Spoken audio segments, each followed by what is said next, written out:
The hobby shop started when a group of students got together and approached Vannevar Bush, who was then the vice president of MIT, who agreed to give them some space in the basement of Building 2 to set up a shop where they could pursue their own interests, their hobbies. They first just collected old equipment that was being thrown out by MIT and refurbished it, got it working again, and started working. At first it was only for students, and it was only for hobby-type work. In fact, there was a whole hobby philosophy that they wrote about, that you weren't a well-rounded individual unless you pursued some outside interest seriously, which was your hobby.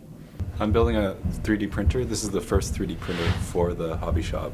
It came as a kit, so I've been spending the past few days just putting it together, and right now I'm wiring it up. 3D printing has been around MIT for quite a few years now, so this is just, our plunge into that.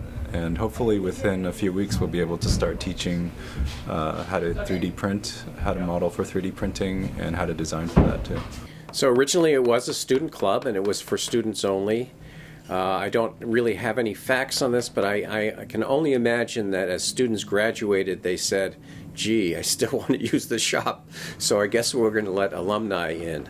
And so nowadays we allow faculty, staff, as well as alumni and students join and use the shop. We're quite unique in that it's non-departmental and open to all department students, which I think is one of the wonderful aspects of the shop. And the fact that you can meet faculty down here on a very casual basis, and you're all using the shop with a common interest, and so people show interest in other and expertise that we wouldn't otherwise have come into the shop. That's the great part of being at MIT. People have such wide range of knowledge, and they like to share it. That's really great.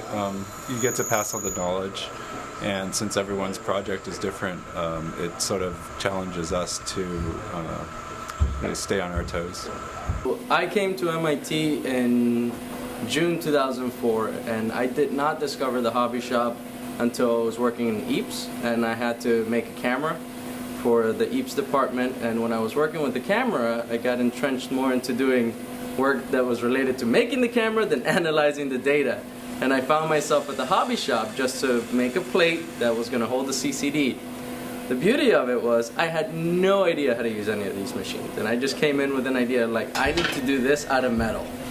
And talking with Ken and everyone else here, I learned how to use the lathe, and then I got thrown to mechanical engineering. So I started from nuclear engineering, changed to mechanical engineering, and a lot of it was due because of this. I enjoy making things, and the hobby shop has the great atmosphere to come and just you bring your ideas to life. From what I've read, the evolution of the shop was that MIT decided that they were going to hire a professional shop master for safety reasons, and that happened right during World War II. I think because that there was a shop master, slowly the club aspect of it and being totally run by students got less and less. When I came to MIT in 1968, there was really no club left, and I'm very, very excited that a group of students have restarted the club. These are students that have worked in the shop for a number of years, have learned about the history of the shop, and also learning at a deeper level about running a shop and maintaining a shop, also helping other students by giving them instruction, which is great. We started the club, the Hobby Shop Club, in order to actually learn how to maintain machines and use them as well. Also in the club, we show younger students how to do things, because all of this is exposure and expertise, and we're very much hands-on engineering. If I'm coming in and I'm a beginner, and I don't know how to use a mill, or I don't know how to use a lathe, but I do need to use it, then all I have to do is ask one of the more senior members and say, hey look, can you help me with this? And a senior member should not be so entrenched in their own work that they cannot stop and teach someone else.